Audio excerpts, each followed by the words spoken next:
Jaya Radha Madhava Jaya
Kundari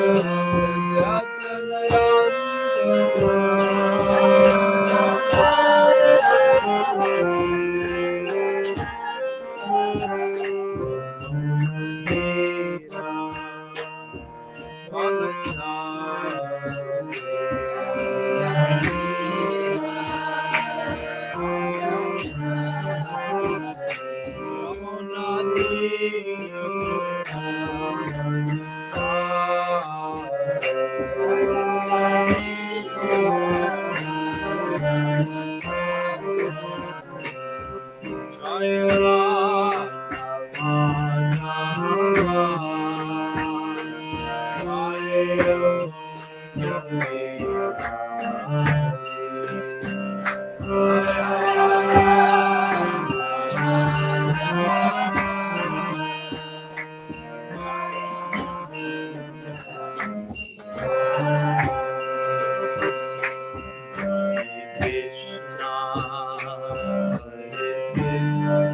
श्रीमन महाप्रभु की जय, श्री हरिनाम संकीर्तन की जय, गौर प्रमाण।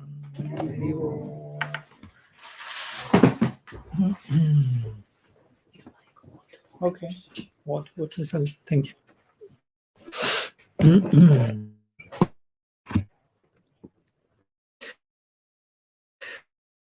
Om Jnanaatimirnasya Jnanam Jana Shalakaya Chakshurunmilitam Yena Tasmai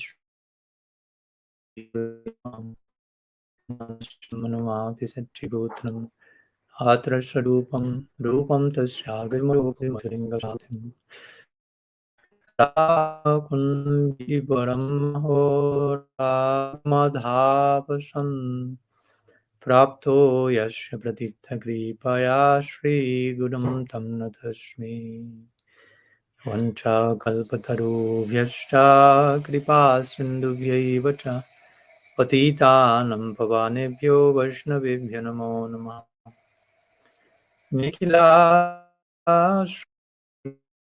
Shrimaladhyate Nirajita Padapankajanta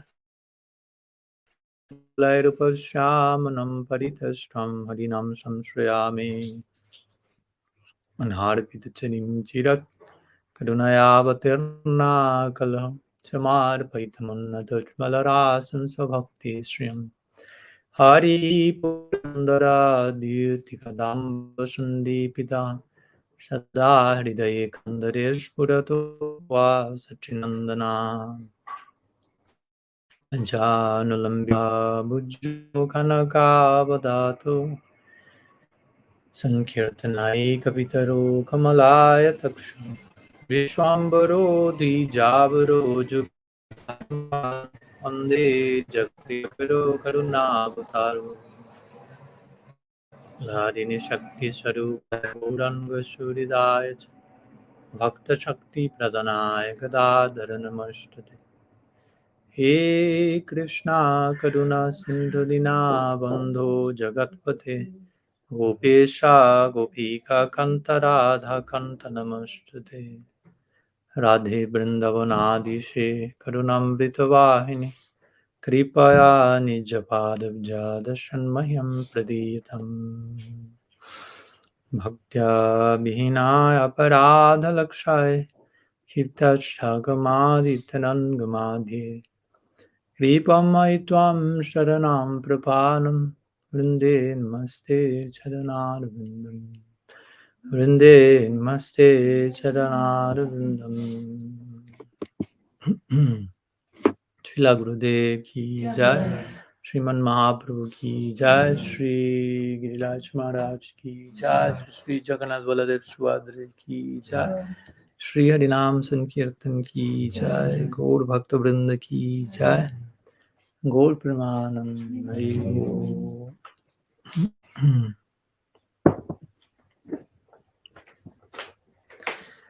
So, pranam to all of you.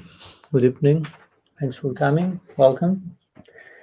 And I'm happy to be here again. Do you need some translation? Actually, we don't. It's just, but do I think online because If there's someone. Okay. if Budova joins from Okay. yeah, You arrange. Okay. No problem. So, again, welcome and thank you so much for welcoming me one more time. You are pretty. You have lots of hope receiving me one more time again. Hopefully, there's hope against hope. And well, today we are beginning some series of lectures here in Bulgaria for the next whatever 9 days or something. So today we will begin with ISTAGOSTHI, which basically means questions and answers. So whatever question you may have, any topic you may like to share, we will try to say something about it. It's never possible to fully give a complete answer to any question. That's gives further hope for further dialogue, but something. Remember, we are dealing here with the infinite. So I mean, we're trying to deal, and it's not easy to deal with the infinite, but that's the challenge. That's the very situation we are in, being finite. We have the infinite around us, whether we acknowledge that, we can feel it or not. So how we as finite beings can relate with the infinite and be successful in that, not be extremely overwhelmed, not be discouraged, not get crazy in the attempt of dealing with the infinite, and of course not reaching the childish conclusion that we have understood the infinite. That's why I'm saying I may say something about whatever you have to ask, but try to understand the nature of the topic itself, whether the topic of your question, whether the topic of my response is dealing with the infinite. So there's no end to the question and there's no end to the answer in one point. And that's great. I mean, we shouldn't look for an end to that, because imagine if there's nothing else to say, nothing else to ask about the infinite. At one point, the infinite is no longer infinite, because by very definition, infinite means there's no end to that, no beginning, no end.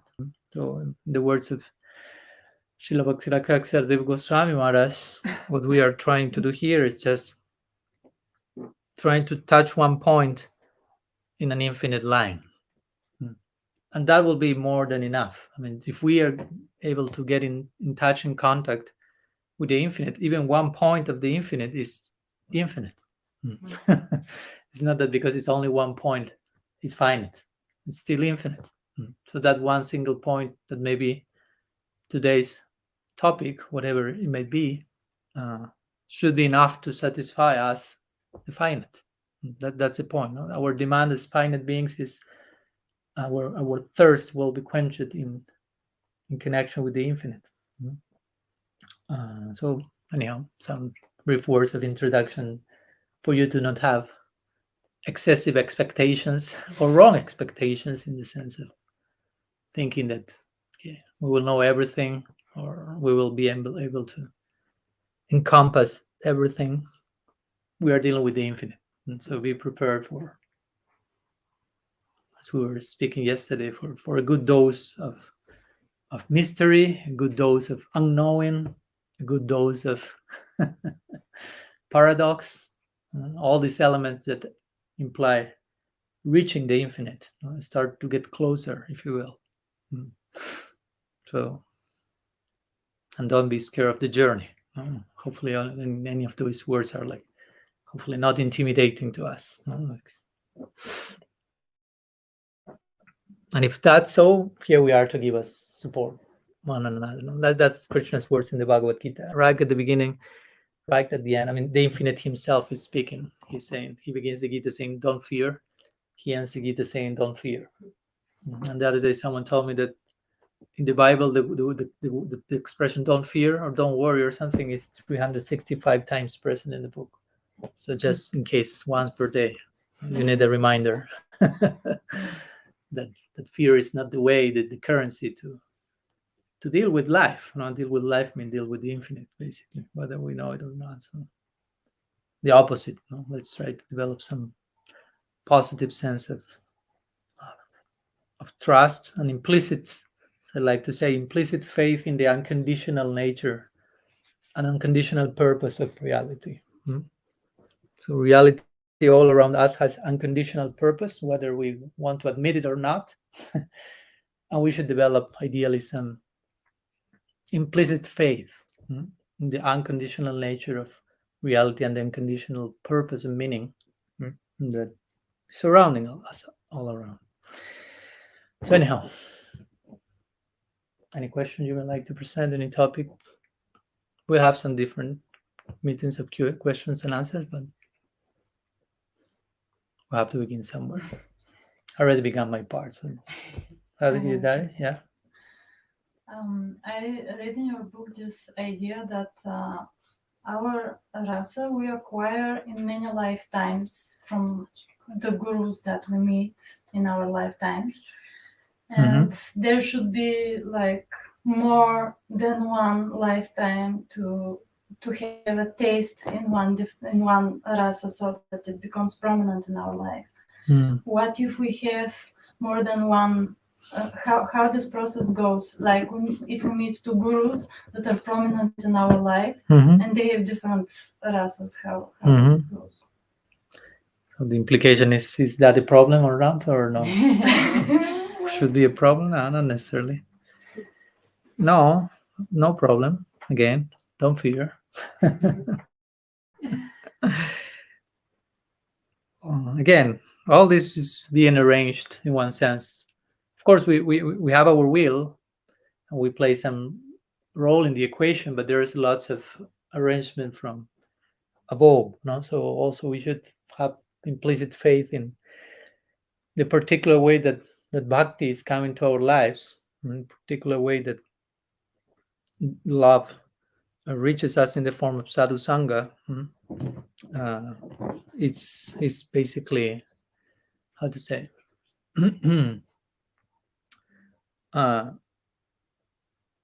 it's coming with a particular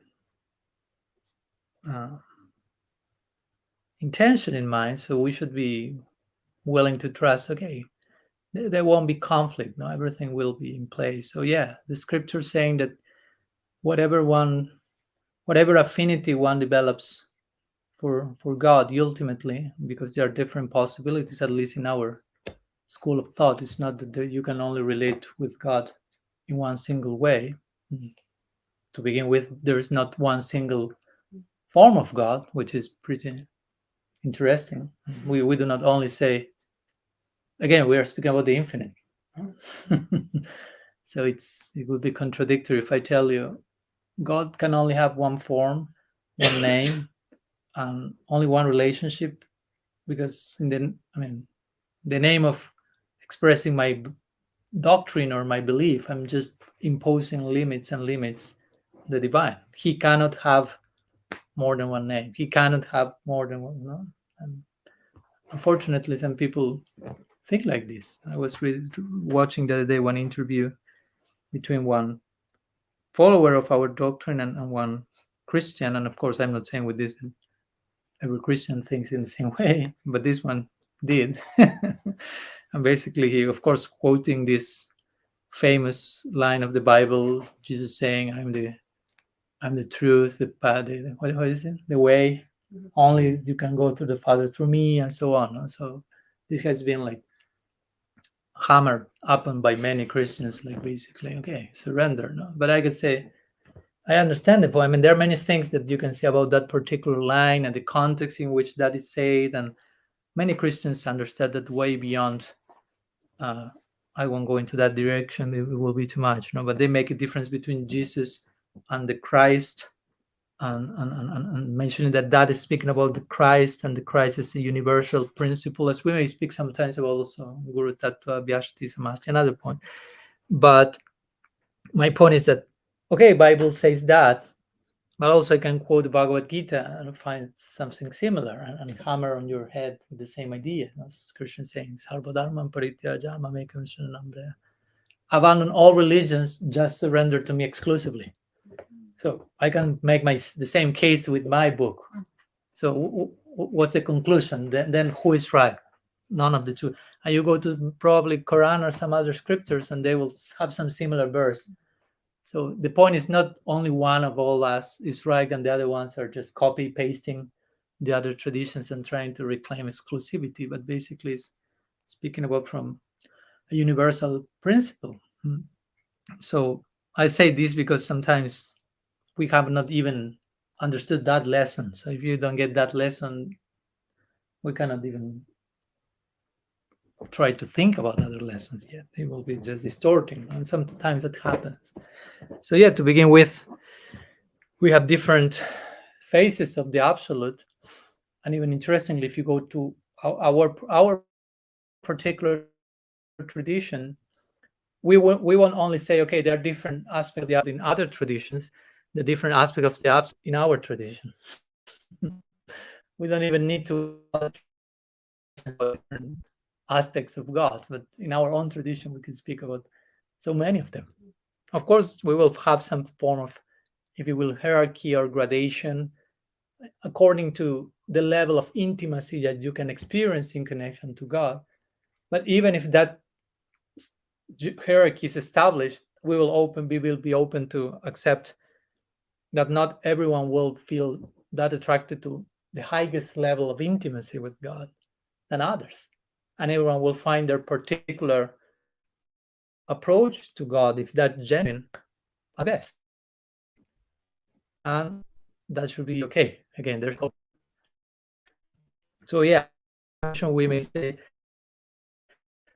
the sweetest form of God for us, and we have our way to explain that, will be Krishna in Vrindavan and this and so on. But some other people may say, okay, that's the sweetest approach to God. But as I say, sometimes some people may say, I don't like sweet that much. That's too sweet. I have spiritual diabetes or something, so I cannot take that much sweet. There are many songs that describe this. This is famous Madhurastakam by Balavacharya, which basically the whole song is using the word Madhuram, Madhuram, Madhuram. Madhuram means in Sanskrit sweet, sweet, and it's saying your flute is sweet, your form is sweet, your color is sweet, your gopis are sweet, your gopas are sweet. Everything about you is sweet. So if you have diabetes, be careful with that song because it may be too much sweetness.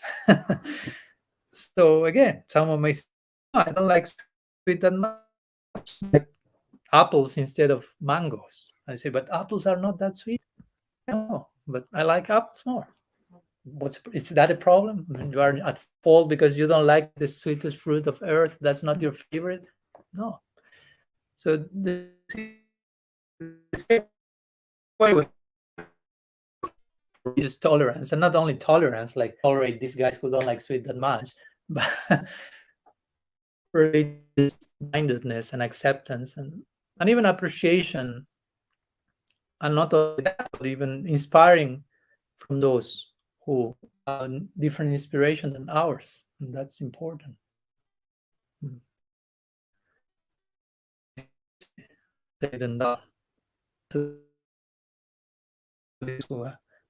With whom we disagree in some aspects.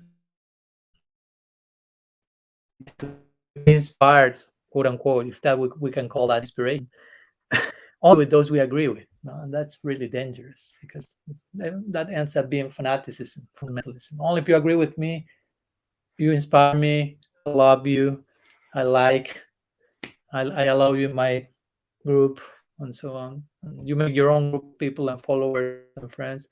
All of you like with each other, but in depth, nobody know each other basically. They love each other, they like each other. Oh, how nice would you put?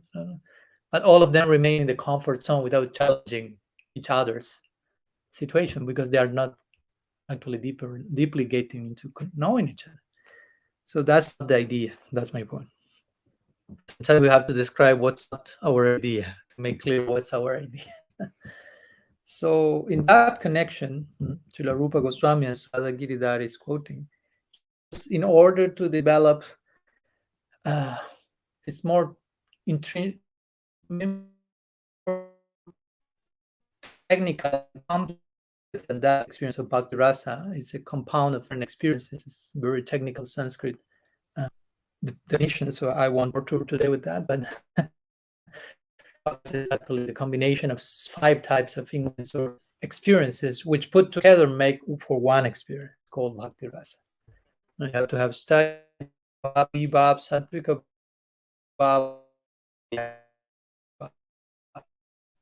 different emotional make for one unique. Sometimes the example given is some food preparation that entails 5 ingredients, 5 separate food preparation in themselves. But if it's done in a unique way, you taste that and you know that's a particular preparation on whatever the name. So Bhakti Rasa means different spiritual, emotional ingredients mixed in a certain way that give a very particular sweet, capturing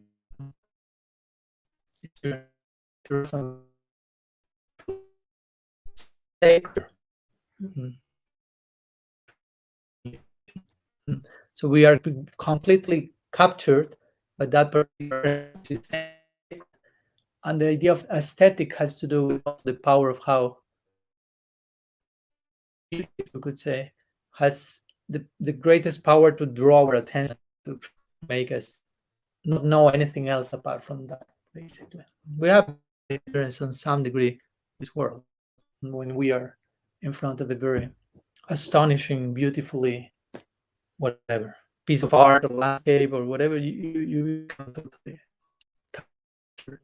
full of chamatkar, another astonishment, wonder.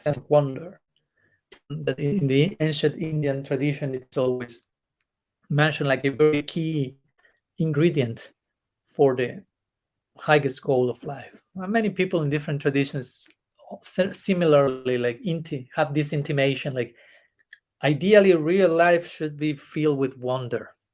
We shouldn't lose our sense of wonder, a sense of rediscovering new layers of reality and remaining in that state of astonishment, not in a naive forced way, but in a real way. I mean, if you're properly practicing whatever tradition you belong to, your mysticism, if you will, that has to keep you in a permanent state of wonder, of discovery, of learning.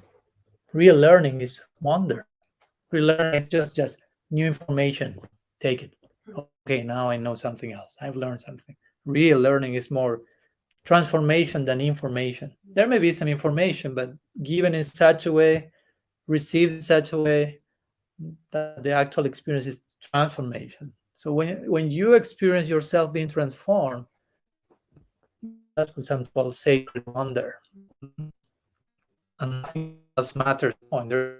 For everything, enter in touch with the real foundations of reality as it is. So this Bhakti Rasa, my point is full of this wonder. The Shastra is saying, Rasa Sar Chamatkar, or the essence of the experience of Bhakti Rasa is this feeling of sacred wonder.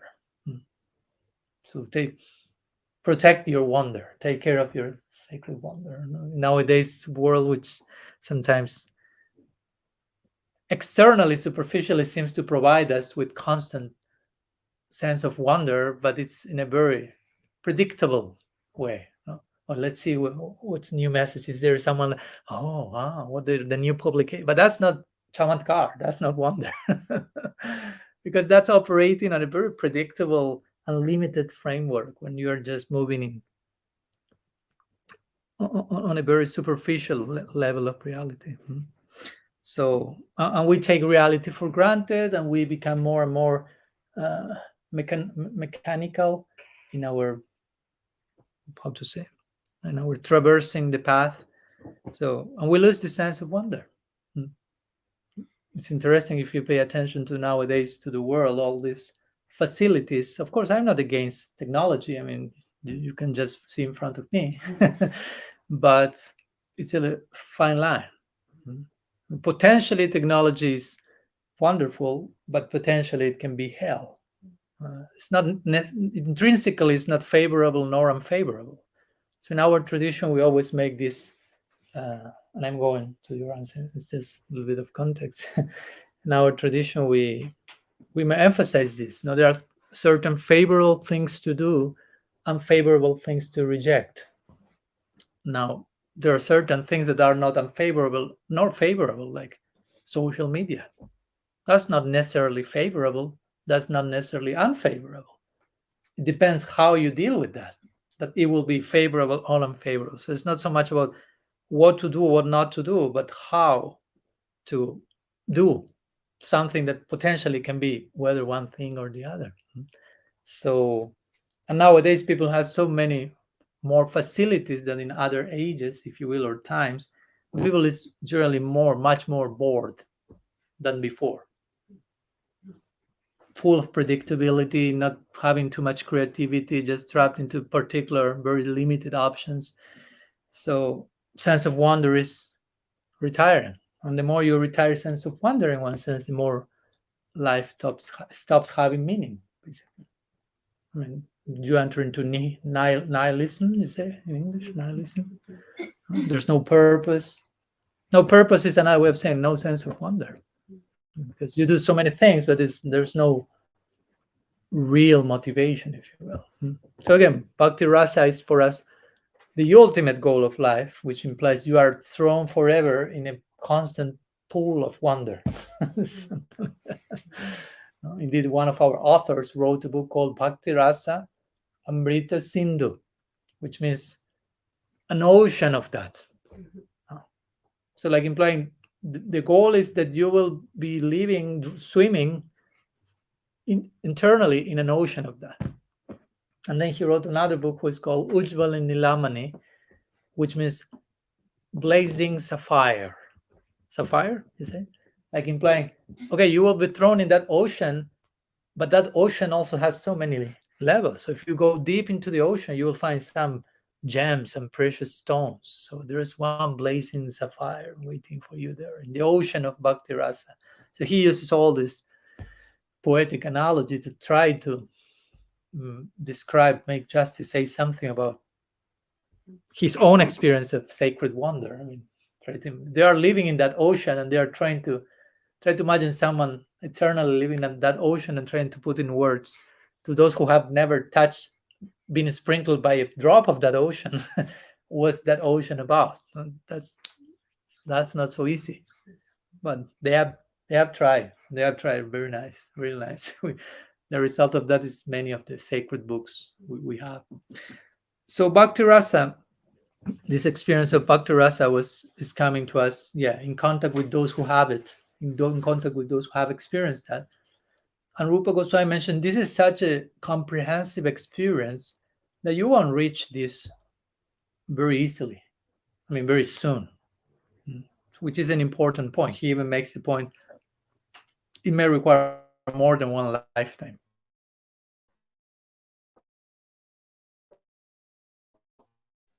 Many things that he mentioned. Also, there is a system of rasa in India that is actually what Rupa Goswami did is very interesting, because he took the rasa theory which existed in India before him and applied that to transcendence, to spiritual practice. But before he did that, this same theory of rasa and different aesthetic experiences and so on, was limited to the secular world and to the experience of the arts. There's a book called Natya Shastra, what one sage called Bharat Muni, and he developed a whole system of how to properly appreciate art, so to reach the experience of rasa. But his idea of rasa there is not transcendental, it's just experience of wonder while appreciating a piece of music mostly, or dance. Now, in India in the old times, all this was put together: drama, dancing, acting, chanting. And for you to fully appreciate that, the artists depict their work, of course, being accomplished in what they are doing, but also the audience should be what he calls sahridai, which means like expert in, how to say, there are so many words that you cannot translate in English, like a connoisseur.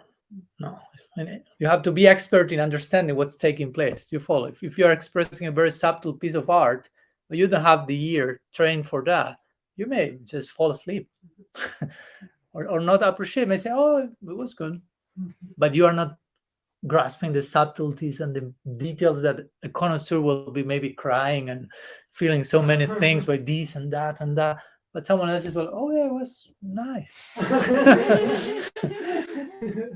And the other person was like, nice, only nice? That's just jumping on you. Like, how can you say only nice? But each one were able to appreciate on certain level.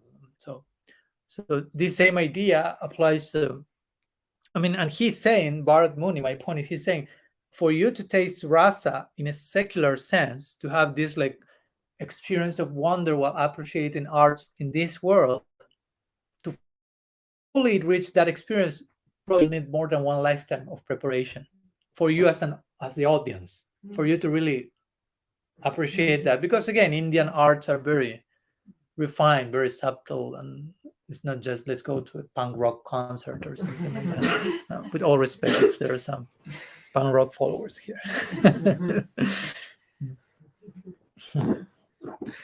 So my point is, he's saying, even to taste that experience on the secular level, you may need one lifetime of preparation, because you need to be educated about different things, different branches of knowledge, and how to understand what's being said, and the mudras and the language and the, oh my god, so many things.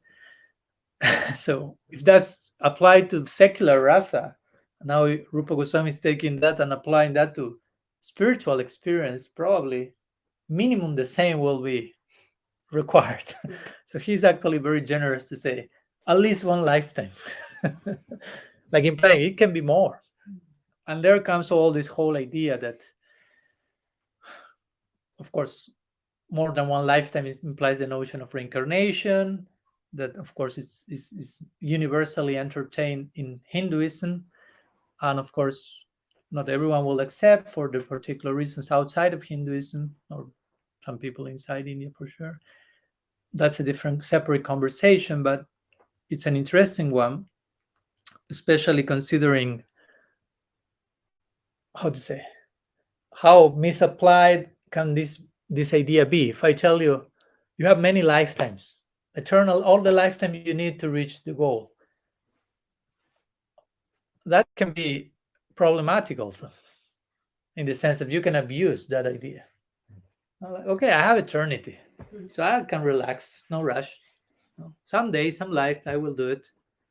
And sometimes people feel I have only one lifetime, so they try to, of course, maybe the motivation to become serious is just the clock is running.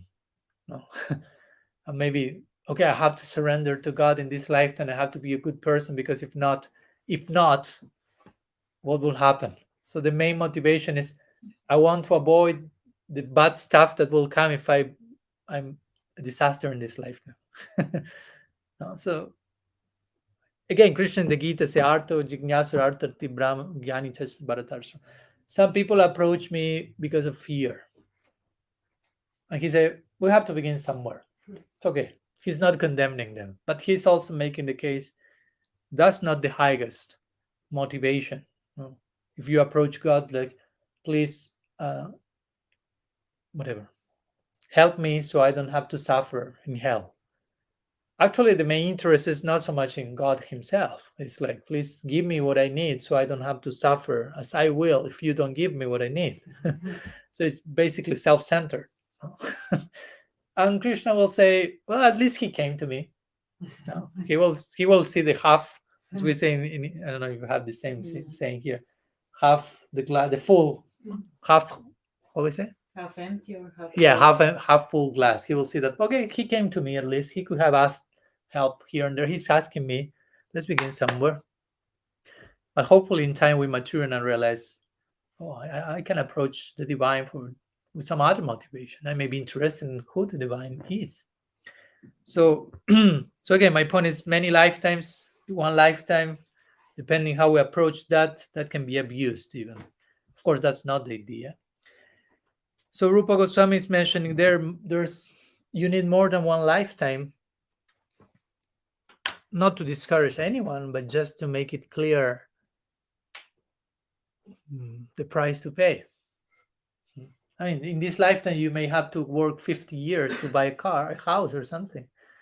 So here you want to buy, quote unquote, a permanent position in eternity, and you think that just a few years more, and I have my house there, if you will, or something. And of course, it's not about number of years. No? It's about quality of how much you invest yourself in relation to the ideal. When the Bhagavatam began, Parikshit Maharaj is another different conversation, but Parikshit Maharaj, as you know, many of you, he received an unexpected, how to say, invitation to die in 1 week. He was totally thrown out of the comfort zone. Try to get the symbology of this that you find in different traditions again. How does the main book, at least for us, begin? Bhagavad. He is the emperor of the world. He has all enjoyment, all good position, all reputation. Everything is in place materially. And whenever you less expect, you receive the news. You have 1 week, and in 1 week you are dying.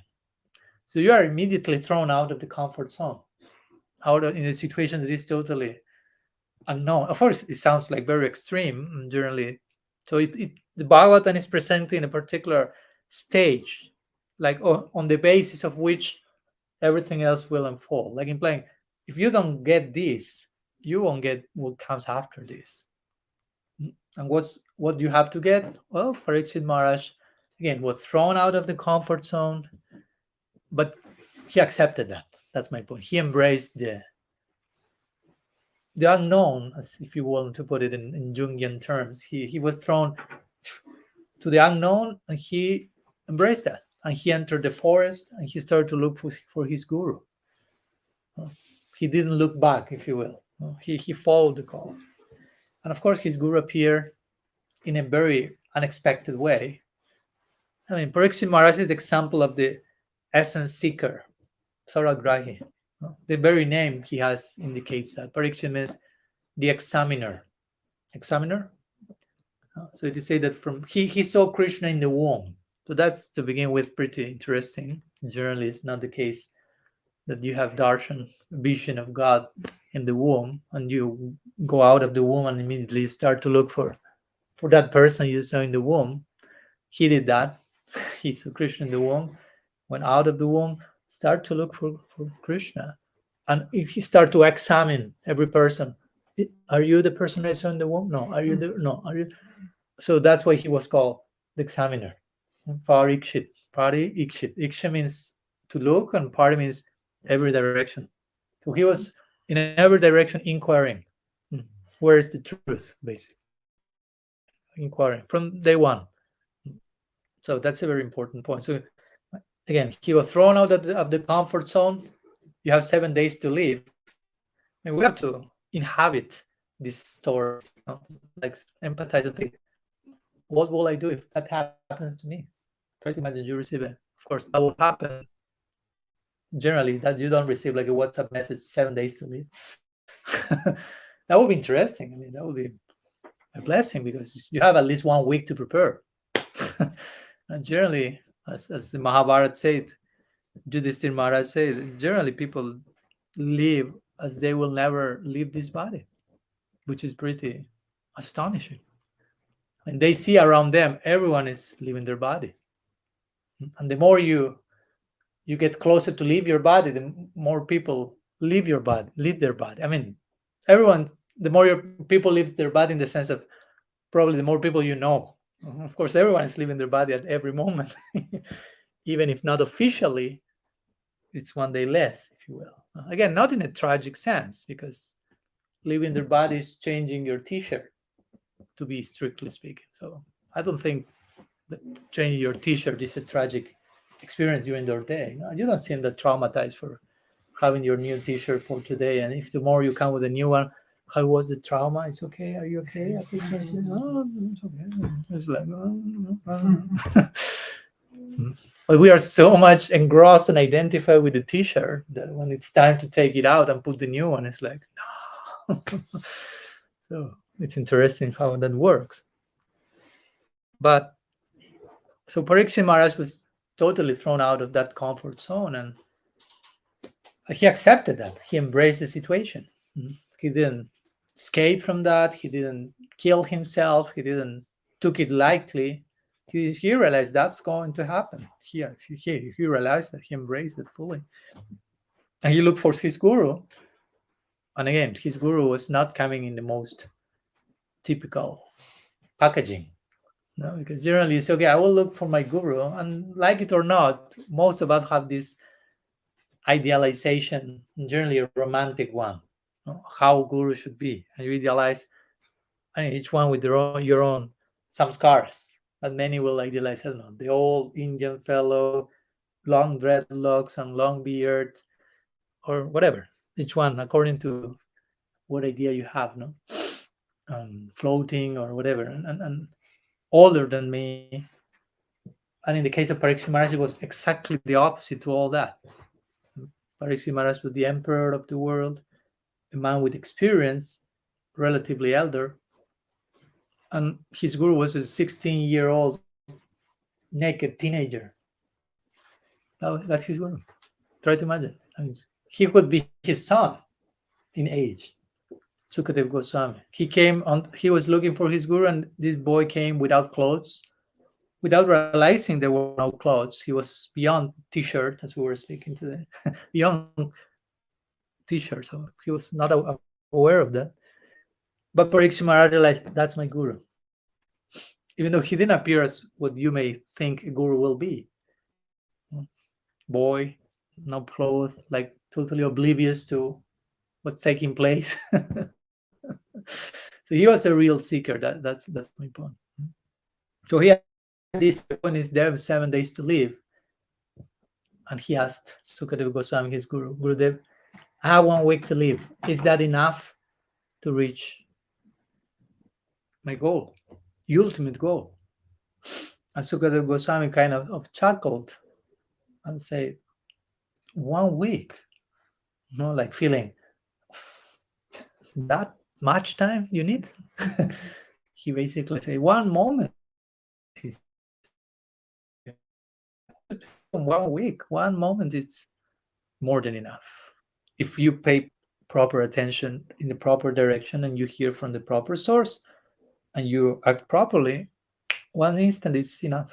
There are some examples in Shastra about that. Of course, it sounds very idealistic. We generally do not see people in 1 second.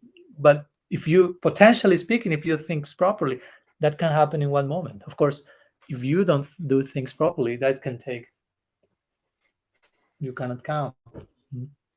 So to the point of Rupa Goswami is to attain this high perfection. Ideally, it could be in 1 moment, but generally it takes time because we need to acquire certain impressions.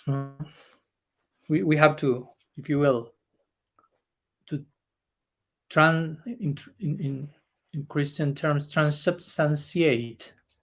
They will speak about the transubstantiation of from matter to spirit. So we have to modify our sense of self in a way that is not traumatic, but in a way that is natural, organic. Like we were speaking today, quoting Richard Rohr and his 2 ideas in falling upward. When he says, he speaks in, actually it's a Jungian idea of the 2 halves of life.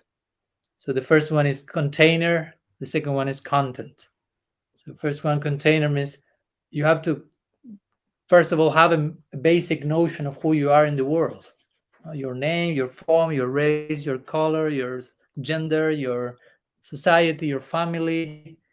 You have sense that identity. If you don't have that, you go crazy.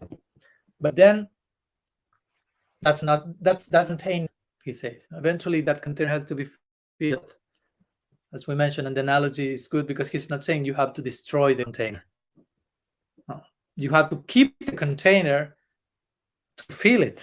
But you have to keep it to feel it, not for something else. No, it has some purpose because it will allow the feeling process then. So we have our sense of identity by mind body complex, or what sometimes we call our ego, what we consider we are as a person here. We are not saying destroy that, that's illusory or anything, but we are saying, okay, have that properly in place in a balanced way, have your humanity properly balanced, and then feel that. That's a content. Balanced humanity is a content. The container. Now feel that. No need to destroy the container, because if you destroy the container, you cannot put anything inside, anything. So, but there has to be some process in which we develop another sense of identity. I mean, we have done that in this lifetime. I don't think that all of you, when you were 5 years, 15 years, now 20, 30, 40. I won't point at anyone, just in case. 40 and beyond. I think you know that you are the same person. It's not that they're different people and they are changing, putting one and the other one. But at the same time, you realize the idea of how I see myself, my sense of self, has changed dramatically. And that's not bad. That's my point. That's not a problem. Of course, we should know in which direction that change has to continue for eternity. So my point is that may take time. So Rupa Goswami saying that may take more than one lifetime. No problem, no rush. It's a big project for eternity. So we have to be, again, ready to pay that price. We have to know, as we were speaking the other day, we not only need to know what's the price to pay, but also what's the currency in which I have to pay my price. Because first you have to, if you are, I mean, that happens to me sometimes when I'm traveling. Now the plane is reminding me of that. That you are, I don't know, traveling, and I mean, I don't used to buy almost anything anywhere, but sometimes I need to buy, I don't know, a bottle of water in the airport or something. And how much is a bottle of water? Oh, €3. So, but I don't have euro. Sorry, change money somewhere. So I don't know. So my point is not only is enough to know how much, but which is the currency. I don't have the currency. Even if I have $1 million, they may say only euro. Sorry. So similarly, regarding this spiritual project, the price to pay, but the currency in which that will be, in which will we invest ourselves. So going to the question, this was an introduction to the question. And probably the reply to the question will be shorter than the introduction, so don't get nervous. 45 minutes to the introduction, well, will be the question ending, and we're supposed to be a space for more questions. So the question is, so what happens if this takes more than one lifetime, and in different lifetimes one has different gurus, and from different gurus one receives different Bhakti Rasa impressions, if you will, different affinities for Krishna in one direction, in another. Because that can happen. I mean, if your guru in this lifetime is a devotee who is advanced enough as to go after this, leaving this body to Krishna, if you will, but you need to come again, if you will. It's not that my guru has to come again back only for me. In that sense, he or she will never be able to, because there will always be some disciple like Gurudev come. So someone else may come in representation of that particular mood and so on. So I will say that, like, for example, but even if you have a particular guru, let's say this is your first lifetime practicing bhakti and you received your first association with a particular bhakti in a particular devotional mode, that creates some samskar or impressions in you, and you have some affinity in that direction, and at the end of this lifetime that guru will continue his journey somewhere else, go into Krishna Lok or whatever. But if you have some particular samskara inclination for that, Krishna, if you will make the arrangement for receiving further guidance in that direction, or at least in the direction that is not contradictory to that. That can happen also. For example, famous example that my Guru Maharaj quotes sometimes is the one of Srila Prabhupada. Srila Prabhupada, he will speak about himself, about being practicing bhakti for some other lifetimes. Of course, some devotees will think Srila Prabhupada is Nitya Siddha, eternally liberated. Some other will think Sadhana Siddha. As Srila Prabhupada himself said, no problem. The important word here is Siddha. So then let's not make a whole conflict because of that. We have already enough conflicts to solve, so to make a new one. But the point is, if you choose to see him as someone who attained perfection through practice and not an eternally perfected personality, he will describe himself as someone who practiced in a previous lifetime. And interestingly, if you consider that perspective, okay, this great personality has been practicing from a previous lifetime, and now in this lifetime, he's showing some clear affinity towards Krishna in Sakya Bhav as a friend. But his guru has not that affinity in that lifetime, interestingly. Prabhupada Bhaktisiddhanta, he clearly expressed an affinity towards Madhurya Bhav, the romantic type of service towards Krishna. Again, is that a problem? No, because you put the two of them together, and the result of the mixing is Priyanarma Sakya, which is you have a friendly relationship with Krishna, but you are those type of friends who are aware of his romantic life and serve him in that connection.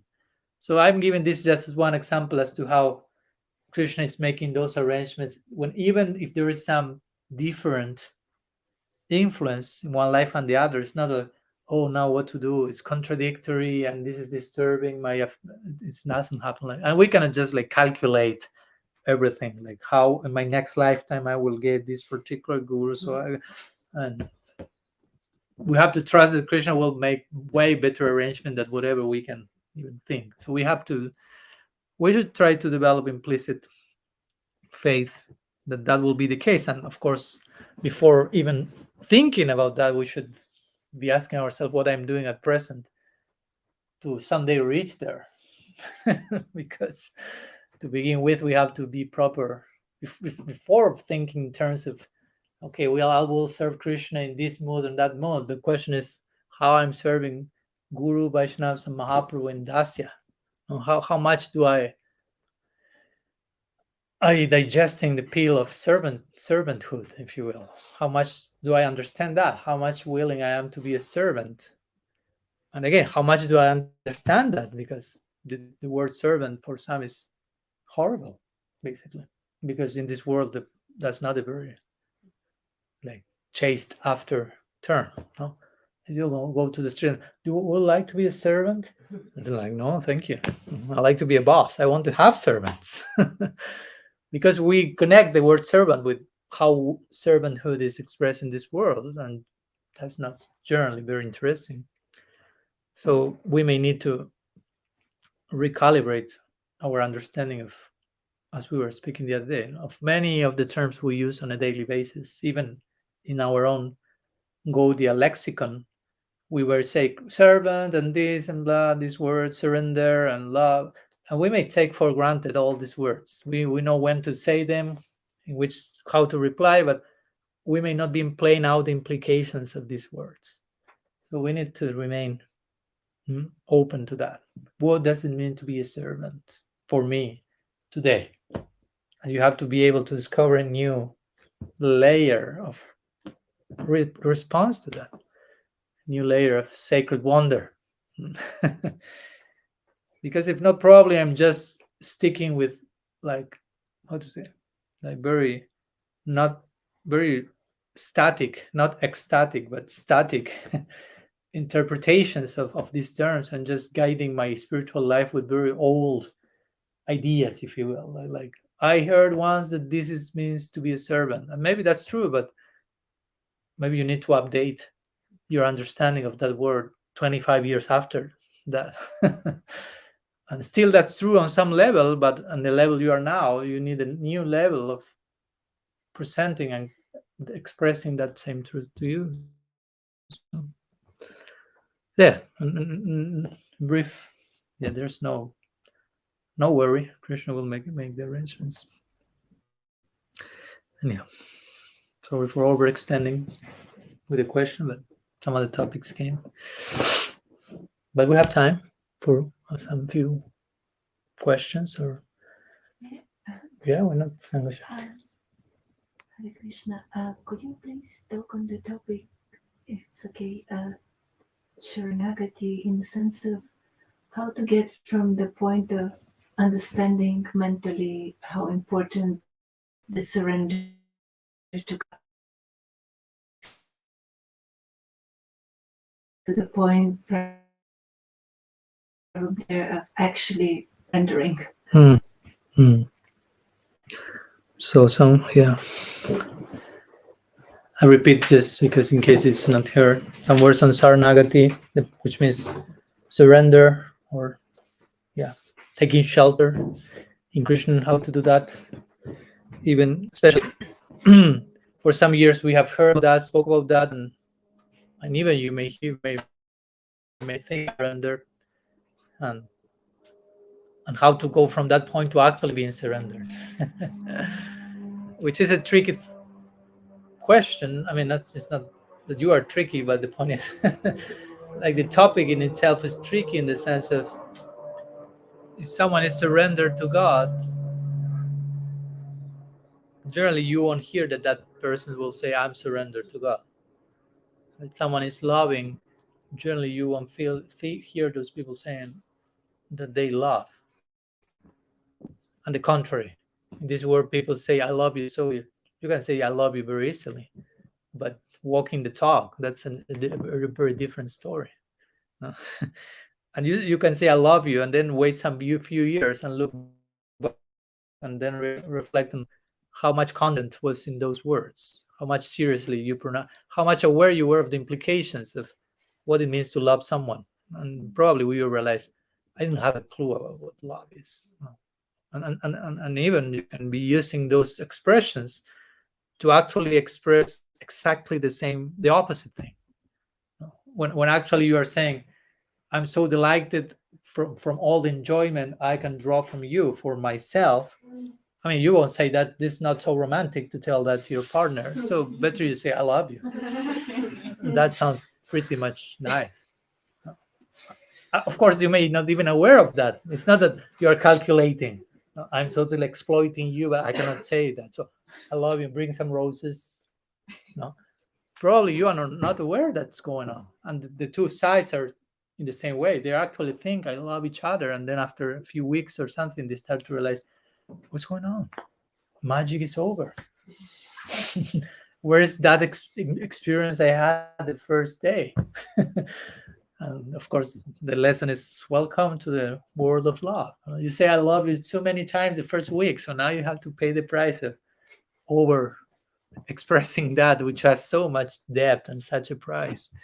Love is not as cheap as we may think. It's not just mere infatuation. I mean, real love has to do with sacrifice and commitment and responsibility and so many things that generally we are not willing to pay that much. Again, the price, the currency. So Saranagati is similar because Saranagati for us is the preliminary stage for love. Our goal is love, and we want to love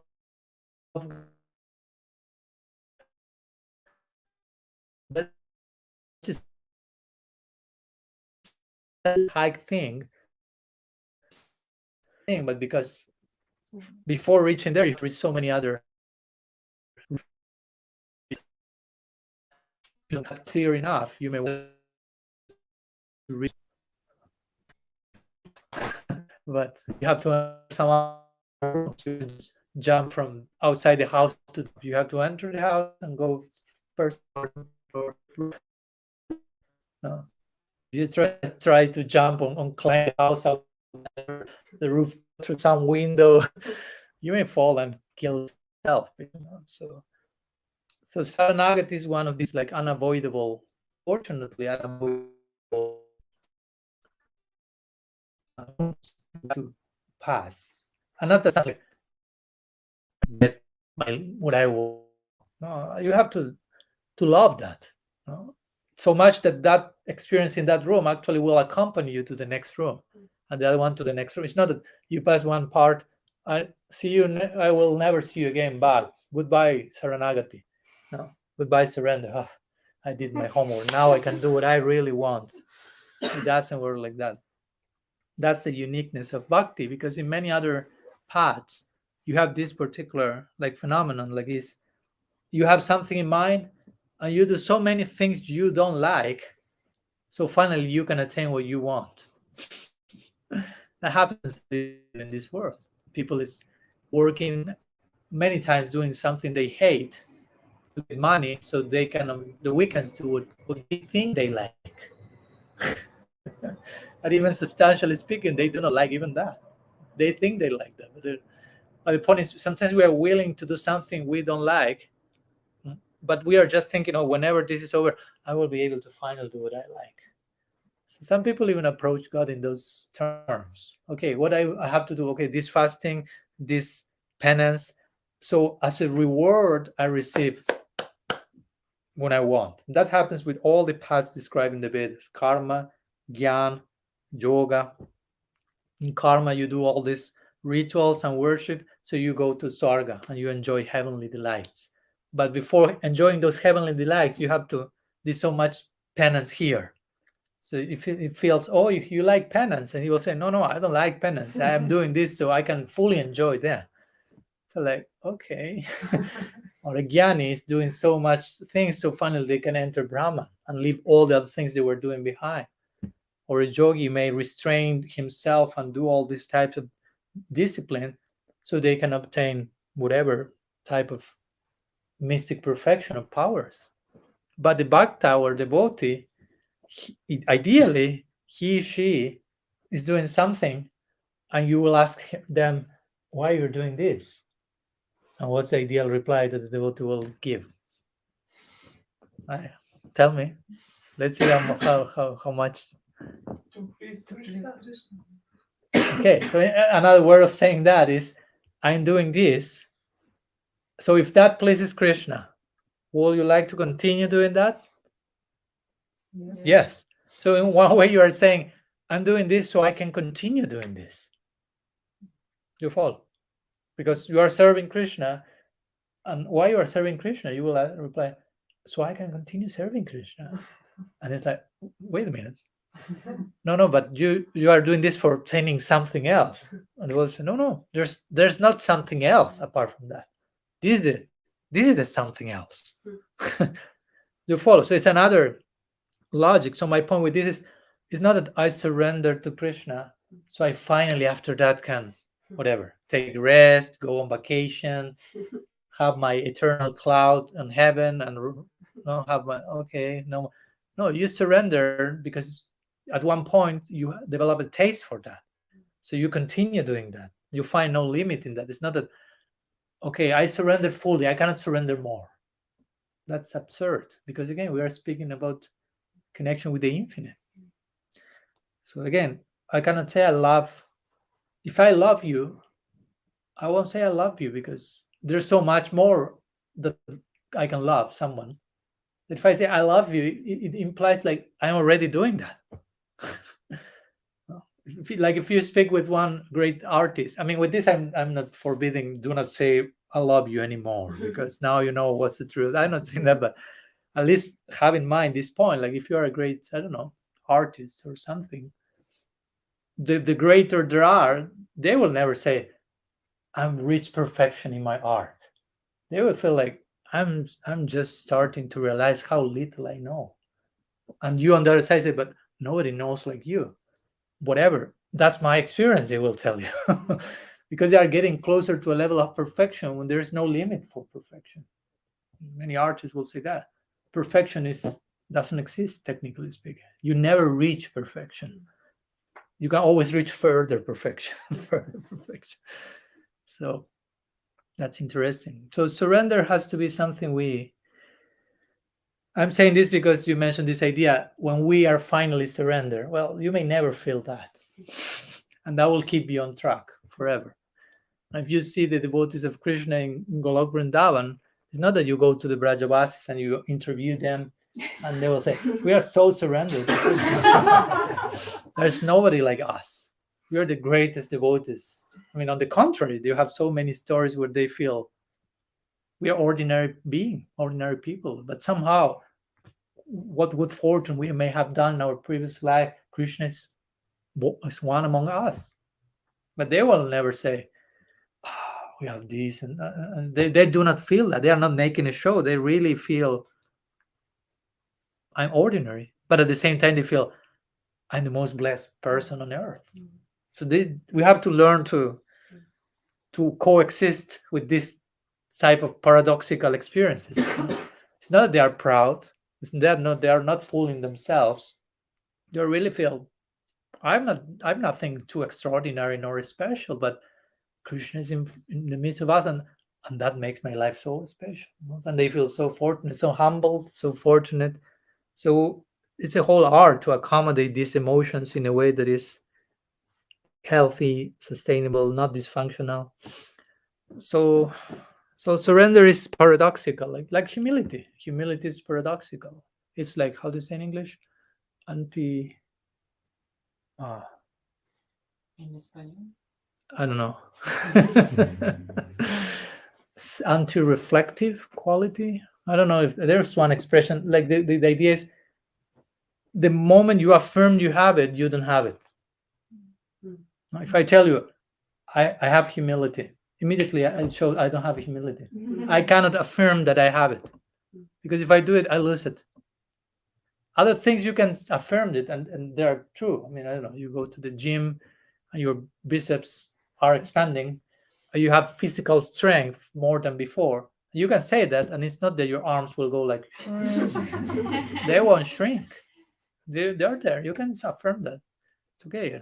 But if you say, have humility, it retires. It's a very unique. And Sharanagati goes hand by hand with humility. You cannot, if you take humility out of the equation, you cannot speak about surrender. And of course, again, this is another word that we need to relearn, because for us, surrender in this world means, what do you relate surrender with, especially in countries connected with war experience and things like that. Surrender means surrender. Oh. White flag. Come on. So you surrender, but because you don't have other options. It's not that you choose to surrender. I mean, you have no other option. It's not that, I have many options and I choose surrender. Yeah, I have two options, surrender or so being killed. So we generally do not relate the idea of surrender with a voluntary act. Surrender. Okay, here we have. Surrender should be voluntary. I mean, but generally, subconsciously, sometimes we may connect surrender with forced situation. Like, I have to surrender. I don't have other option. Okay, I have to surrender. Not so much like, I want to surrender. I choose to. I reach the conclusion that I need to surrender. I want to surrender. I choose to surrender. This type of associations in our mind.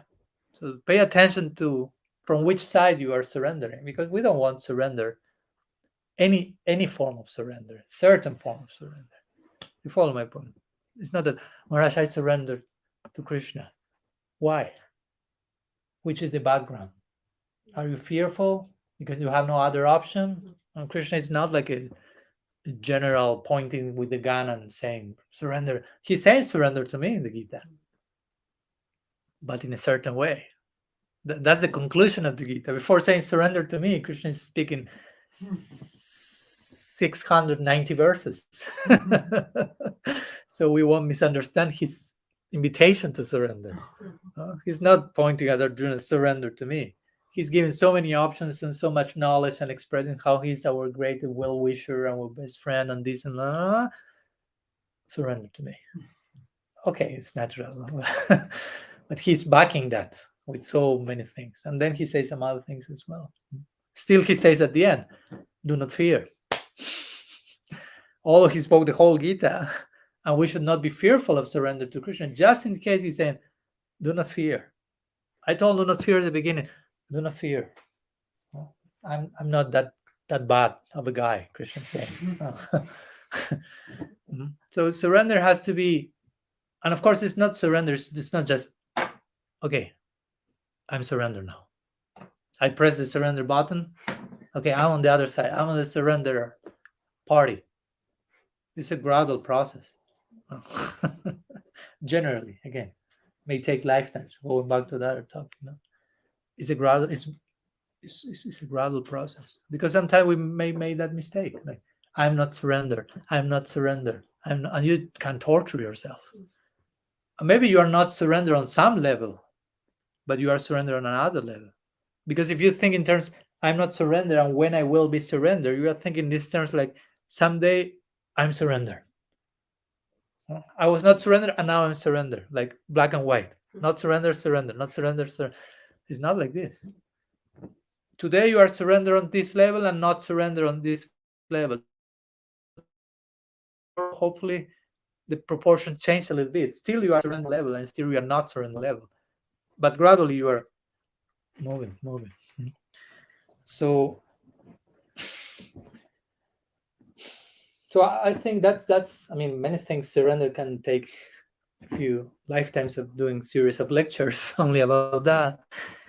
But the gist of surrender, and Krishna says, the Acharya says, the spirit of surrender is Rakshishati Vishwaso Goptritve Vananam, which means I trust that Krishna will protect me, and I accept Krishna as my maintainer. Which again doesn't have to do with forcing something, but just acknowledging something that is already taking place. Surrender is not something about accept this stuff that before that did not exist. No, just realize that is already taking place. No? That you are being maintained, you are being protected, you are being nourished by God. Of course, there is a whole process to realize that and become aware of that. But that is the central spirit of surrender, which means I take shelter in Krishna. I understand why I need to take shelter to begin with. There are so many implications. No? I mean, because I take shelter, I say, why do I need to take shelter? So you need to understand why you need to take shelter and why without the shelter you are taking false shelter. Because we are all taking shelter somewhere. But the point is that ashraya or is durashraya? Is shelter or is so-called shelter? Where you are investing your hopes, where you are investing your sense of identity, your sense of security in something that is actually real, or is something that is illusory? Because it can be illusory, and you can just invest in yourself in whatever, you name it. You give whatever example you like. No. So first you need to understand I need to take shelter. Before speaking about shelter, again, here we are not selling shelters, like buy the shelter, accept the shelter, but first understand why you need that. Because if you don't get that, surrender won't be voluntary again. Voluntary means I understand. I mean, I choose to do that, and I choose to do that because I understood that I need to do that, not because someone sold me the product very nicely. So yeah, I choose. Like when you go to this, I don't know, to the mall or something. Yeah, I choose to buy this, but actually you are being brainwashed by media or something, and you think you are choosing, but they are just telling you what to buy, how to think, what. But you say, no, I choose it. I'm totally free and independent of doing what I like. Yeah. Okay. That's part of the trick, that they make you think that you are totally free and independent. So you have to really understand, I need shelter. I'm in danger in one sense. If I don't take shelter, I'm living a life where I'm thinking one thing that is not. If that's happening, again, if that's not happening, that's idea, but we may be living a life in which we are not aware of who we are to begin with. I'm misreading reality, and much suffering and confusion.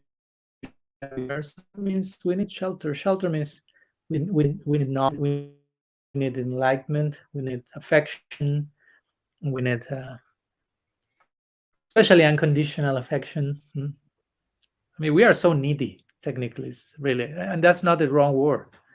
But the problem is that generally we are not willing to recognize that. No, somehow we have bought the product of, again, perfection.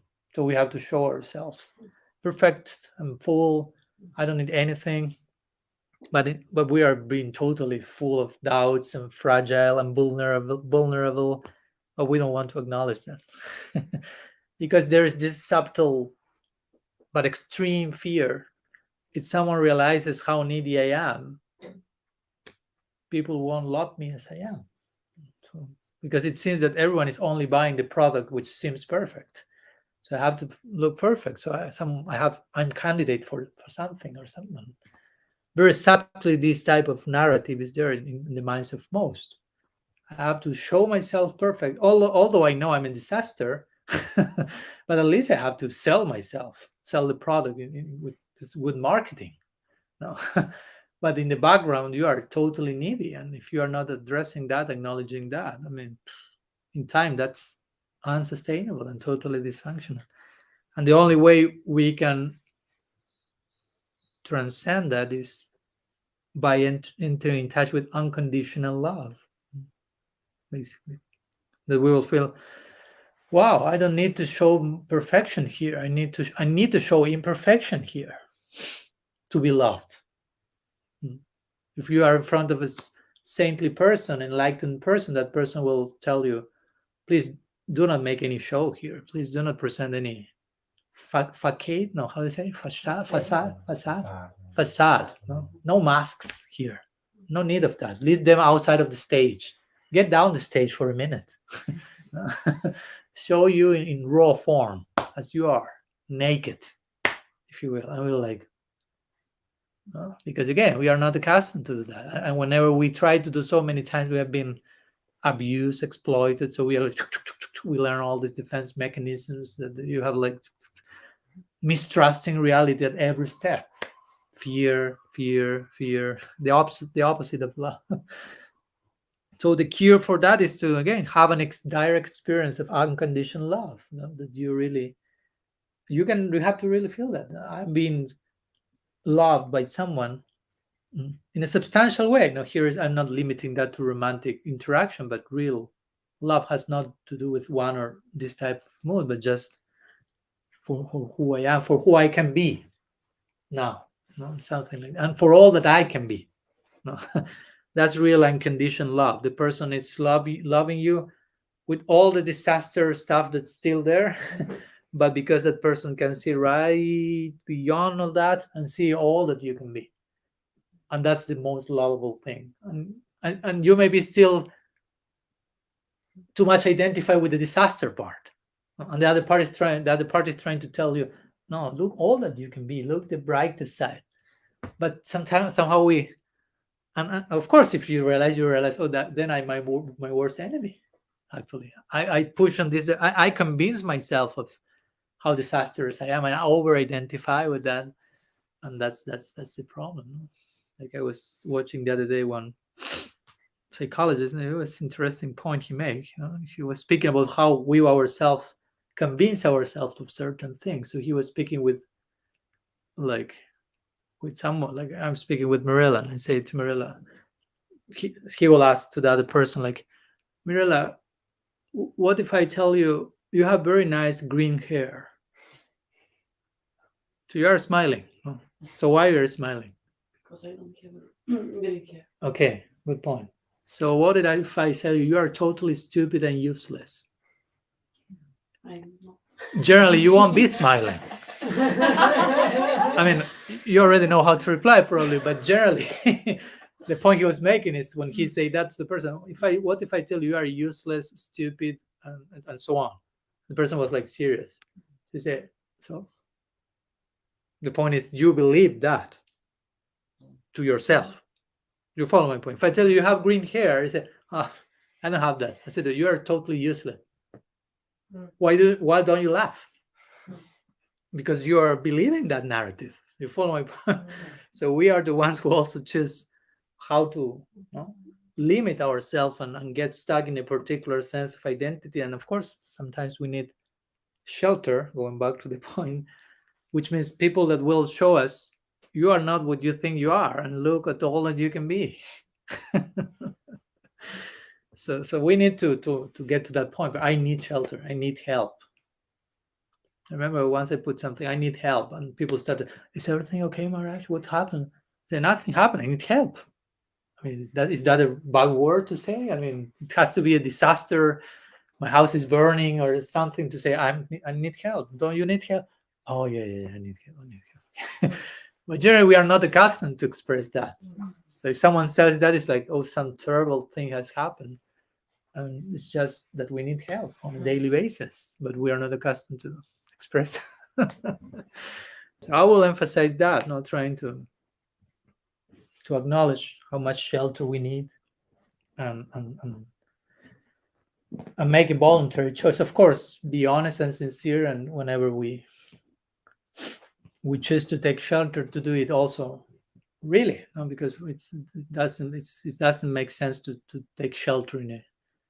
I mean, if you say I'm taking shelter in part, like 50%, it's like how much you can call it take shelter.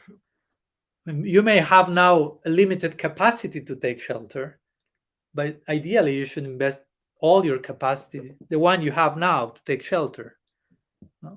If you really believe that. If you don't believe that situation or person, of course, do not take shelter yet, because you are not taking shelter. Actually, you are cheating yourself, thinking I'm taking shelter. So that's why in our scriptures over and over again this emphasized, you don't accept a guru unless you really fully trust that person. It won't work. And vice versa. The guru also has to know the person. It's not just a superficial thing, a formal thing. You are giving your life to that person, and that person is giving your life to you. Don't forget the second part of the equation is two-way street.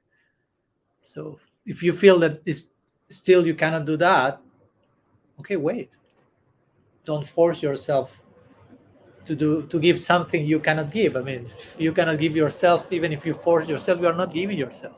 So again, we shouldn't be interested in the external show of giving ourselves. That's the most serious sacred act we have to perform. So we don't want to make a show out of that. That's has to be very substantial, very comprehensive, very sincere. So if it has to wait for some time, okay. Meanwhile, we are increasing our surrender, if you will, our trust, our faith. I mean, we need to have trust and faith in some way, in some direction, to a point that we can feel I can give myself full in this direction. I mean, we need to get to that point. At some point, this life, next life, some point, we should be building in that direction. If I still do not feel I can fully give myself here, once Srila Siddhar Maharaj said that, interestingly said, to not have a guru means that wherever I look, I feel I cannot trust. That was an interesting definition. He described indirectly what does it mean to have a guru. He said, to not have a guru means wherever I'm looking, I feel I cannot trust.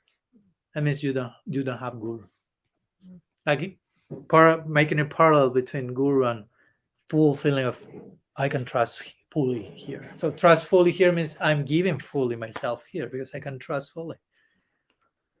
So we need to take the time to reach to that point, and of course be honest enough to think also if I do not feel that yet, doesn't mean that the person worthy of my trust and surrender has not come yet. Probably it's right in front of my face, but probably it's something that I need to fix in me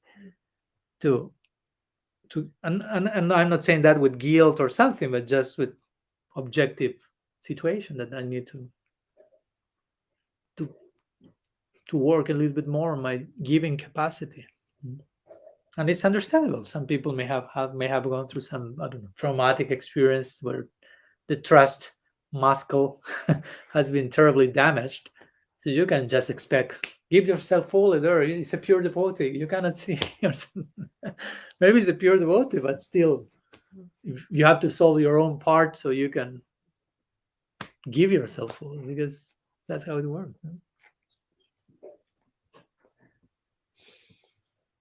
Yeah, some words we can say so many things about Sharanagati, but I think that's a good way to close. So I think we'll finish here.